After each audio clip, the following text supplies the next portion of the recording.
Hi అన్నయ్య. ఒకటి అడక్కు teaser ఎలా అనిపించింది? చాలా బాగుంది. మన హీరో అల్లరి నరేష్ చాలా రోజుల తర్వాత మళ్ళీ ఒక కొత్త సినిమాతోటి ముందుకు వస్తున్నాడు. అంటే మెయిన్ రోల్ హీరోగా, కాబట్టి ఒక కామెడీ తోటి అందరిని ఎంటర్టైన్మెంట్ చేస్తాడని మాకు ఒక ఆసక్తికరంగా ఉంది. ఎప్పుడు హీరోయిన్ ఎలా అనిపించింది? హీరోయిన్ కూడా సెట్ అయింది వాళ్ళిద్దరికి. హైట్ సెట్ అయింది. సినిమా కూడా చూస్తే సంథింగ్ కొత్త స్టోరీ లాగానే అనిపిస్తుంది. చాలా రోజుల తర్వాత మళ్ళీ సినిమా తీస్తున్నాడు.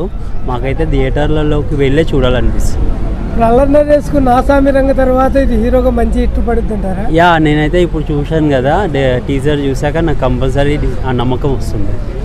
ఇప్పుడు వరకు అల్లరి నరేష్ కామెడీ వదిలేసి మళ్ళీ సీరియస్ క్యారెక్టర్ మళ్ళీ కంబ్యాక్ ఇచ్చాడంటావా? కంబ్యాక్ ఇచ్చాడు, అందుకే చాలా సంతోషపడుతున్నాను నేను. కంబ్యాక్ వచ్చాడు. సో అలానే తన సినిమాలు మేము కంపల్సరీ చూస్తాము. మీరు ఇలానే చేస్తూ ఉండండి.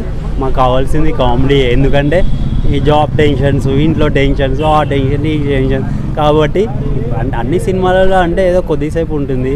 అల్లరి నరేష్ సినిమా అంటే మేము వెళ్ళామంటే ఆ కామెడీ కంపల్సరీ అంతా ఫుల్ ఉంటుంది.